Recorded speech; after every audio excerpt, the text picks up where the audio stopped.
ನಮಸ್ಕಾರ, ನಾನು ಭಾರ್ಗವಿ. ಇವತ್ತು ಗೋಧಿ ಹಿಟ್ಟಿನ ರೊಟ್ಟಿ ಮಾಡ್ತಿದ್ದೀನಿ. ಅದಕ್ಕೆ ಏನೇನು ಬೇಕು ಅಂತಂದರೆ, ಗೋಧಿ ಹಿಟ್ಟು 1 ಲೋಟ ತೊಗೊಂಡಿದ್ದೀನಿ, 1 ಸೌತೆಕಾಯಿ ತೊಗೊಂಡಿದ್ದೀನಿ, 1 ಕ್ಯಾರೆಟು, ಸರಿ ರುಚಿಗೆ ತಕ್ಕಷ್ಟು ಉಪ್ಪು, ಇಂಗು, 2 ಟೀ ಸ್ಪೂನು ಹಸಿ ಕೊಬ್ಬರಿ ತೊಗೊಂಡಿದ್ದೀನಿ. ಬೇಕಾದರೆ ಹಾಕ್ಕೊಳ್ಳಿ, ಇಲ್ಲದೇ ಇದ್ದರೆ ಬೇಡ. ಇಲ್ಲಿ 2 ಹಸಿಮೆಣಸಿನ್ಕಾಯಿ ಹೆಚ್ಚಿಟ್ಕೊಂಡಿದ್ದೀನಿ, 1 ಅರ್ಧ ಸ್ಪೂನು ಜೀರಿಗೆ ತೊಗೊಂಡಿದ್ದೀನಿ, ಕರಿಬೇವು, ಕೊತ್ತಂಬರಿ ಸೊಪ್ಪು, ಇಲ್ಲಿ ಎಣ್ಣೆ. ಇವಾಗ ಸೌತೆಕಾಯಿನ ಹೆಚ್ಚಿಕೊಂಡು ಅದನ್ನು ಕಹಿ ತೆಕ್ಕೊಂಡ್ಬಿಟ್ಟು ತುರ್ಕೋತೀನಿ. ಕ್ಯಾರೆಟು ಹಾಗೆ ತುರ್ಕೋತೀನಿ ನೋಡಿ. ಒಂದು ಸೌತೆಕಾಯಿನ ಹೀಗೆ ಕಹಿ ತೆಕ್ಕೊಂಡು ಇದನ್ನು ತುರ್ಕೋತೀನಿ.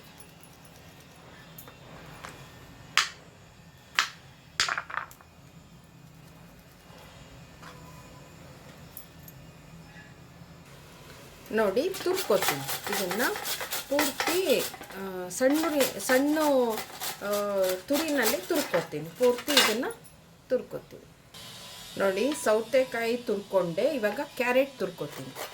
ಇದನ್ನು ಪೂರ್ತಿ ಹೀಗೆ ತುರ್ಕೊಂಡು ಆಮೇಲೆ ಇದನ್ನು ಕೊತ್ತಂಬರಿ ಸೊಪ್ಪು, ಕರಿಬೇವನ್ನ ಸಣ್ಣಗೆ ಹೆಚ್ಕೋತೀನಿ ನೋಡಿ. ಇವಾಗ ಕ್ಯಾರೆಟ್ ತುರ್ಕೊಂಡೆ, ಮತ್ತು ಇಲ್ಲಿ ಕೊತ್ತಂಬರಿ ಸೊಪ್ಪು, ಕರಿಬೇವು ಎರಡೂ ಹೆಚ್ಕೊಂಡೆ.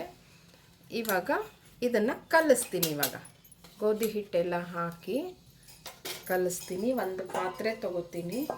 ಇವಾಗ ಕ್ಯಾರೆಟ್ ಹಾಕ್ತಾಯಿದ್ದೀನಿ, ಕೊತ್ತಂಬರಿ ಕರಿಬೇವು ಹಾಕ್ತಾಯಿದ್ದೀನಿ, ಸೌತೆಕಾಯಿ ಹಾಕ್ತಿದ್ದೀನಿ. ಇವಾಗ ಎಲ್ಲ ಒಂದೊಂದೇ ಮಸಾಲೆ ಇದೆಲ್ಲ ಹಾಕ್ತೀನಿ. ಇವಾಗ ಇಲ್ಲಿ 2 ಹಸಿಮೆಣಸಿನ್ಕಾಯಿನ ನಾನು ಹೆಚ್ಕೊಂಡಿದ್ದೆ ಸಣ್ಣಕ್ಕೆ, ಜಾಸ್ತಿ ಖಾರ ಬೇಡ ಅಂತ ಸಣ್ಣಕ್ಕೆ ಹೆಚ್ಕೊಂಡು. ಜೀರಿಗೆ 1 ಅರ್ಧ ಸ್ಪೂನ್ ಹಾಕ್ತಾಯಿದ್ದೀನಿ.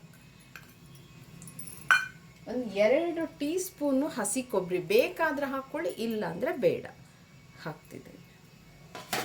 ಸರಿ, ಈ ರುಚಿಗೆ ಒಂದು ಸ್ವಲ್ಪ ಜಾಸ್ತಿ ಏನು ಉಪ್ಪು ಹಾಕ್ತಿಲ್ಲ.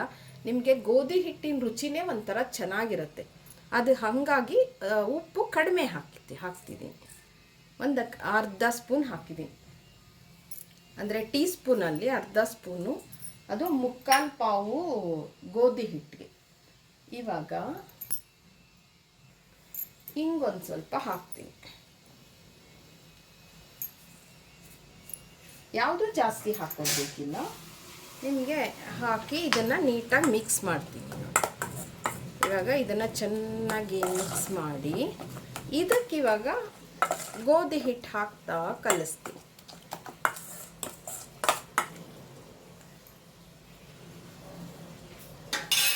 ಇವಾಗ ಗೋಧಿ ಹಿಟ್ಟನ್ನ ನಾನು ಕೈಯಲ್ಲೇ ಕಲಿಸ್ತೀನಿ. ಗೋಧಿ ಹಿಟ್ಟು ಇದು ಹಾಕ್ತಾ, ಇದಕ್ಕೆ ನಾನೇನು ನೀರು ಉಪಯೋಗಿಸ್ತಿಲ್ಲ. ನಿಮಗೆ ಚೆನ್ನಾಗಿ ಅದು 1 ಸೌತೆಕಾಯಿ 3/4 ಪಾವು ಇದಕ್ಕೆ ಗೋಧಿ ಹಿಟ್ಟಿಗೆ 1 ಸೌತೆಕಾಯಿ ಉಪಯೋಗಿಸಿದ್ದೀನಿ, ಮೀಡಿಯಮ್ ಸೈಜ್ ನೋಡಿ. ಇದು ಚೆನ್ನಾಗಿ ಕಲಿಸ್ಕೋಬೇಕು ನೋಡಿ. ಚೆನ್ನಾಗಿ ಹೀಗೆ ಕಲಿಸ್ಕೋಬೇಕು. ಆವಾಗ ಇದಕ್ಕೆ ನಾನೊಂದು ಸ್ಪೂನ್ ಕೂಡ ನಾನು ನೀರು ಹಾಕಿಲ್ಲ. ಸೌತೆಕಾಯಲ್ಲಿ ಎಷ್ಟು ನೀರಿತ್ತೋ ಅದರಲ್ಲೇ ನಾನು ಕಲಿಸಿದ್ದೀನಿ. 3/4 ಪಾವು ಗೋಧಿ ಹಿಟ್ಟಿಗೆ 1 ಸೌತೆಕಾಯಿ, 1 ಕ್ಯಾರೆಟ್ ಹಾಕಿದ್ದೀನಿ. ನೀವು ಯಾವ ತರಕಾರಿ ಬೇಕಾದರೂ ಹಾಕ್ಬೋದು, ಸೀಮೆ ಬದನೆಕಾಯಿ ಹಾಕ್ಬೋದು. ಅಂದರೆ ತುರಿಯೋ ಅಂಥ ತರಕಾರಿಗಳು ಹಾಕಿ ನೀವು ಈ ಥರ ರೊಟ್ಟಿ ಮಾಡ್ಕೊಂಡಾಗ ತುಂಬ ಚೆನ್ನಾಗಿ. ಇವಾಗ ಇದಕ್ಕೆ ನಾನು ಯಾವ ಎಣ್ಣೆ ಹಾಕಿಲ್ಲ, ಏನೂ ಹಾಕಿಲ್ಲ. ಇವಾಗ ಇದು ಚೆನ್ನಾಗಿ ಕಲಿಸಿದ್ದೀನಿ.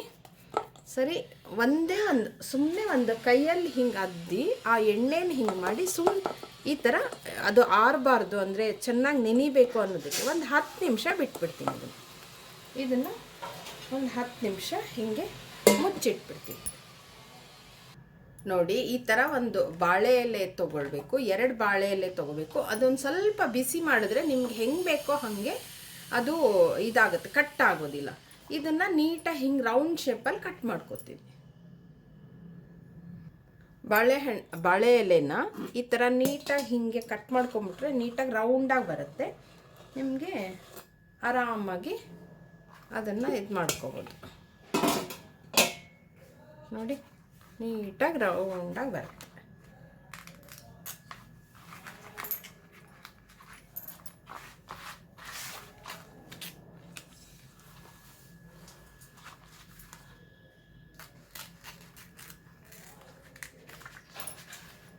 ಇದನ್ನು ನೀಟಾಗಿ ರೌಂಡಾಗಿ ಇನ್ನೊಂದನ್ನು ಈ ಥರನೇ ಇದು ಮಾಡ್ಕೊತೀನಿ. ಆವಾಗ ನಿಮಗೆ ಮಾಡೋದಕ್ಕೆ ಈಸಿ ಆಗುತ್ತೆ, ಚೆನ್ನಾಗಿರುತ್ತೆ. ನೋಡಿ ಇನ್ನೊಂದನ್ನು ಹೀಗೆ ನಾನು ಕಟ್ ಮಾಡಿಕೊಂಡೆ. ಇವಾಗ ಇದರಲ್ಲಿ ನಾವು ನೋಡಿ ಇವಾಗ ಇದು ನೆಂದಿದೆ, 10 ನಿಮಿಷ ಆಯ್ತಿದು. ಇವಾಗ ಇದನ್ನು ಹೇಗೆ ಇದು ಮಾಡೋದು, ರೊಟ್ಟಿ ಮಾಡೋದು ಅಂತ ತೋರಿಸ್ತೀನಿ ನೋಡಿ. ಇದು ಬಾಳೆ ಎಲೆ ಇದು ತೊಗೊಂಡ, ಇದಕ್ಕೆ ಒಂದು ಸ್ವಲ್ಪ ಎಣ್ಣೆ ಹಾಕ್ಬಿಟ್ಟು ಬಾಳೆಎಲೆನಲ್ಲಿ ತಟ್ಟಿ ಮಾಡ್ತೀನಿ ನಾನು ಈಸಿಯಾಗಿ. ಎಲ್ಲ ನೀಟಾಗಿ ಎಣ್ಣೆ ಸವರ್ಕೊಳ್ಳಿ. ಮತ್ತು ಇನ್ನೊಂದು ಎಲೆ ಇದೆಯಲ್ಲ ಅದಕ್ಕೂ ಒಂದು ಸರ್ತಿ ಹಿಂಗೆ ಸವರ್ಕೋಬೇಕು. ಸವರ್ಕೊಂಡು ಈ ಹಿಟ್ಟಿದೆಯಲ್ಲ ಇದನ್ನು ಒಂದು ಸ್ವಲ್ಪ ತಗೋಬೇಕು, ತೆಳ್ಳಗೆ ಮಾಡೋಣ, ಚೆನ್ನಾಗಿರುತ್ತೆ. ತಗೊಂಡು ನಿಮಗೆ ಇಲ್ಲಿ ಮಧ್ಯ ಇಡಬೇಕು. ಅದನ್ನು ಈ ಏನಿದೆ ಈ ಬಾಳೆ ಎಲೆ ಇದೆಯಲ್ಲ ಅದನ್ನು ಹಿಂಗೆ ಇಟ್ಬಿಟ್ಟು ನೋಡಿ ಈ ಥರ ಒಂದು ತಟ್ಟೆ ಇಟ್ಕೊಂಡು ಹಿಂಗೆ ಪ್ರೆಸ್ ಮಾಡಬೇಕು. ನಿಮಗೆ ಪೂರ್ತಿ ನಿಮಗೆ ನೀಟಾಗಿ ಒಂದೇ ಸಮ ಬರುತ್ತೆ, ಅದು ತುಂಬ ಚೆನ್ನಾಗಿರುತ್ತೆ. ಆಮೇಲೆ ಹಿಂಗೆ ಇದು ಮಾಡ್ಕೊಂಡು ಹೋದರೂ ಆಗುತ್ತೆ. ನಿಮಗೆ ಬಾಳೆ ಎಲೆಯಲ್ಲಿ ಮಾಡೋ ರೊಟ್ಟಿಗಳು ತುಂಬ ಚೆನ್ನಾಗಿರುತ್ತೆ. ನಿಮಗೆ ಪ್ಲಾಸ್ಟಿಕ್ ಉಪಯೋಗಿಸೋದಾಗಲಿ ಬೇರೆದಕ್ಕಿಂತ ಬಾಳೆ ಎಲೆ ಇದ್ದಾಗ ನಾವು ಮಾಡಿಕೊಂಡ್ರೆ ನೀಟಾಗಿ ಚೆನ್ನಾಗಿ ಬರುತ್ತೆ. ಇವಾಗ ಇದನ್ನೇ ನಿಮಗೆ ತವದ ಮೇಲೆ ಹೇಗೆ ಹಾಕೋದು ಅಂತ ತೋರಿಸ್ತೀನಿ ನಿಮಗೆ, ತುಂಬ ಚೆನ್ನಾಗಿರುತ್ತೆ ನೋಡಿ. ಇವಾಗ ಇದನ್ನು ನಾನು ಪ್ರೆಸ್ ಮಾಡಿದ್ದೀನಲ್ಲ ಇದನ್ನು ನೀಟಾಗಿ ಹೀಗೆ ತೆಕ್ಕೊಂಬಿಟ್ರೆ ಬರುತ್ತೆ. ಇವಾಗ ಇದಕ್ಕೆ ಒಂದು ಸ್ವಲ್ಪ ಎಣ್ಣೆ ಹಾಕಿ, ಜಾಸ್ತಿ ಏನು ಬೇಕಿಲ್ಲ, ಇದನ್ನು ಇದ್ರ ಮೇಲೆ ಹಾಕ್ಬಿಡೋದು. ತುಂಬ ಚೆನ್ನಾಗಿ ಬರುತ್ತೆ, ಆರಾಮಾಗಿ ಮಾಡ್ಕೋಬಹುದು. ಬಾಳೆ ಎಲೆ ತುಂಬ ಒಳ್ಳೆಯದು. ಈ ಥರ ನಾವು ಡೈರೆಕ್ಟಾಗಿ ಬಾಳೆ ಎಲೆನ ತಿನ್ನೋಕ್ಕಾಗಲ್ವಲ್ಲ, ಹಾಗಾಗಿ ಈ ಎಸೆನ್ಸ್ ಎಲ್ಲ ಅದಕ್ಕೆ ಬಿಟ್ಕೊಳ್ಳುತ್ತೆ. ನಿಮಗೆ ರೊಟ್ಟಿಗೆ ರುಚಿಯಾಗೂ ಇರುತ್ತೆ, ತುಂಬ ಚೆನ್ನಾಗಿರುತ್ತೆ ನೋಡಿ. ಆರಾಮಾಗಿ ಬಂತು ನೋಡಿ. ಇನ್ನು ಅದ್ರ ಮೇಲೆ ಜಾಸ್ತಿ ಎಣ್ಣೆ ಹಾಕೋ ಅವಶ್ಯಕತೆ ಇಲ್ಲಬಹುದು ನೋಡಿ. ಅಷ್ಟು ಸಣ್ಣೂರಿನಲ್ಲಿ ಇದು ಮಾಡಿಕೊಂಡ್ರೆ ನಿಮಗೆ ಗೋಧಿ ರೊಟ್ಟಿ ತುಂಬ ಚೆನ್ನಾಗಿರುತ್ತೆ, ಮಾಡ್ಕೋಬೋದು, ಈಸಿಯಾಗಿ ಮಾಡ್ಕೋಬೋದು. ನಿಮ್ಗೆ ಕೊನೆ ಪಕ್ಷ ವಾರಕ್ಕೊಂದಿನ ಬಾಳೆ ಎಲೆ ತೊಗೊಂಬಂದು ಈ ಥರ ರೊಟ್ಟಿ ಮಾಡ್ಕೋಬಹುದಲ್ವಾ. ರಾಗಿ ರೊಟ್ಟಿ ಮಾಡ್ಕೋಬೋದು, ಈ ಥರ ಗೋಧಿ ರೊಟ್ಟಿ ಮಾಡ್ಕೋಬೋದು. ಆರಾಮಾಗಿ ತೆಳ್ಳೆ ಬೇಕಾದರೆ ತೆಳ್ಳೆಗೆ, ದಪ್ಪ ಬೇಕಾದರೆ ದಪ್ಪಕ್ಕೆ ಮಾಡ್ಕೋಬೋದು ನೋಡಿ. ಇವಾಗ ಇದಾಗಿದೆ, ಇದನ್ನು ತೆಗಿತಿದ್ದೆ. ಇವಾಗ ಇನ್ನೊಂದು ರೊಟ್ಟಿ ಮಾಡಿ ನೋಡಿ. ಇವಾಗ ನಾನು ಲಟ್ಸಿ ಮಾಡಿ ತೋರಿಸ್ತೀನಿ ನಿಮಗೆ. ಈ ಬಾಳೆ ಎಲೆನಲ್ಲೇ ಇಟ್ಟು ಲಟ್ಸಿ ಮಾಡಿ ತೋರಿಸ್ತೀನಿ ನೋಡಿ. ಹೀಗೆ ರೌಂಡಿಗೆ ಮಾಡ್ಕೊಳ್ಳೋದು. ಇವಾಗ ಇದಕ್ಕೊಂದು ಸ್ವಲ್ಪ ಎಣ್ಣೆ ಸವರಿದ್ದೀನಿ. ಇದನ್ನು ಹಿಂಗೆ ಇಟ್ಬಿಟ್ಟು ಅದರ ಮೇಲೆ ಈ ಬಾಳೆ ಎಲೆ ಮತ್ತು ಇನ್ನೊಂದಿಟ್ಟು ಹಿಂಗೆ ಸುಮ್ಮನೆ ಒಂದು ಸರ್ತಿ ಹಿಂಗೆ ಪ್ರೆಸ್ ಮಾಡೋದಷ್ಟೆ. ಆಮೇಲೆ ಹಿಂಗೆ ಲಟ್ಟಿಸ್ಬಿಡೋದು. ನಿಮಗೆ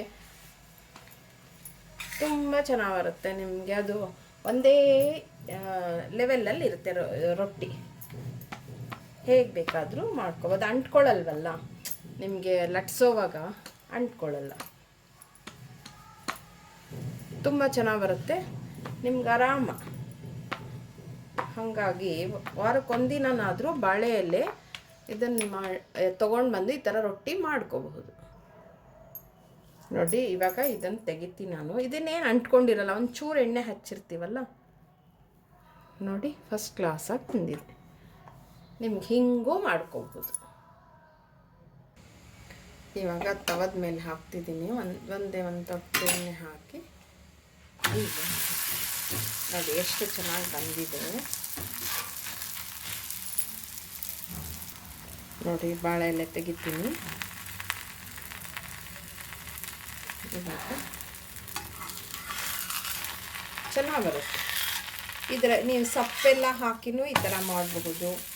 ನಿಮಗೆ ದಪ್ಪ ಬೇಕಾದ್ರೆ ದಪ್ಪ ಮಾಡ್ಬೋದು, ತೆಳ್ಳಗೆ ಬೇಕಾದರೆ ಹೆಂಗೆ ಬೇಕಾದರೂ ಮಾಡ್ಬೋದು, ಚೆನ್ನಾಗಿರುತ್ತೆ.